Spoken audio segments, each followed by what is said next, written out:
स्वागत है दोस्तों। आज मैं आप लोगों के लिए एक नई कहानी लेकर आया हूँ। पुराने समय की बात है, एक व्यापारी ने एक धनी साहूकार से ब्याज पे पैसे उधार लिए, लेकिन व्यापार में नुकसान हो जाने के कारण वो साहूकार का पैसा लौटा नहीं पा रहा था।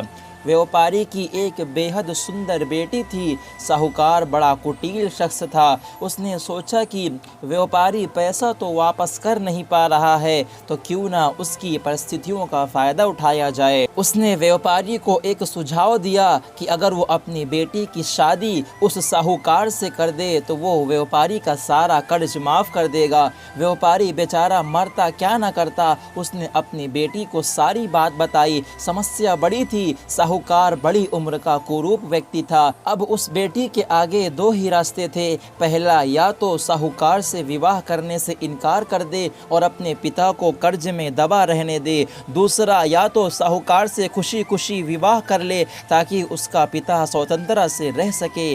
दोस्तों, अक्सर हमारे जीवन में भी ऐसे मोड़ आते हैं जब हमें यकीन होने लगता है कि अब कोई रास्ता नहीं बचा है और अब हम बुरी तरह फंस चुके हैं। अखबारों में सुनने आता कि लोग आत्महत्या तक करके अपनी जान दे देते हैं, लेकिन समस्याओं का ये हल नहीं है। अपने दिमाग को पानी की तरह रखिए, एकदम निर्मल, शांत और चालायमान। क्या आप पानी को देखे हैं? पानी हर जगह से अपना रास्ता निकाल ही लेता है। ठीक वैसे ही बन जाओ।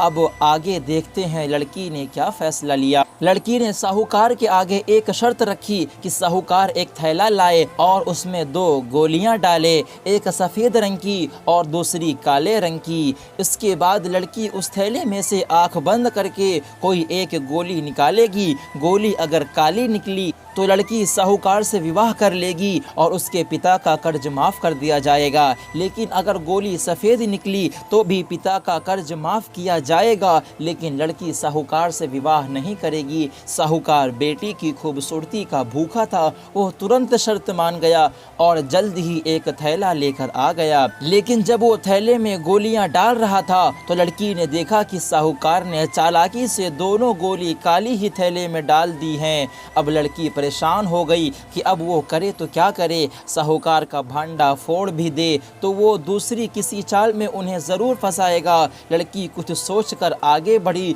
और उसने थैले से एक गोली निकाली और गोली बाहर निकालते ही हाथ से झटक दी, जिससे गोली नाली में जा गिरी। लड़की बोली, माफ़ करना, गोली मेरे हाथ से छिटक गई, लेकिन चिंता की कोई बात नहीं है। थैले में अभी दूसरी गोली भी तो होगी, उसे देख लेते हैं। अगर गोली काली निकली तो मैंने सफ़ेद गोली उठाई होगी और अगर गोली सफ़ेद निकली तो मैंने काली गोली उठाई होगी। व्यापारी ने थैले में हाथ डाला तो देखा कि थैले में काली गोली है। व्यापारी खुशी से बोला, आह बेटी, थैली में काली गोली बची है। इसका मतलब तुमने जो गोली चुनी थी वो सफ़ेद गोली थी। साहूकार बेचारा बोलता भी क्या, अगर बोलता तो चोरी पकड़ी जाती। इस प्रकार पिता का कर्ज भी माफ़ हो गया और बेटी ने अपनी रक्षा भी कर ली। दोस्तों, हमारे देश की स्वतंत्रता सेनानी भी अगर सोच लेते कि हम शक्तिशाली अंग्रेजों से कभी नहीं जीत पाएंगे तो शायद हमारा यह देश कभी आज़ाद ही नहीं हो पाता। जब तक आप समस्याओं के समाधान के बारे में नहीं सोचेंगे तब तक आप समस्याओं में ही उलझे रहेंगे। अपने विचारों को खोल दें, थोड़ा हट कर सोचें। यह सोचें कि हर समस्या का हल है तो मेरी समस्या का भी कोई ना कोई हल ज़रूर होगा। जब आप ऐसा सोचने लगेंगे तो यकीन मानिए आपको समस्याओं का हल भी मिलना शुरू हो जाएगा।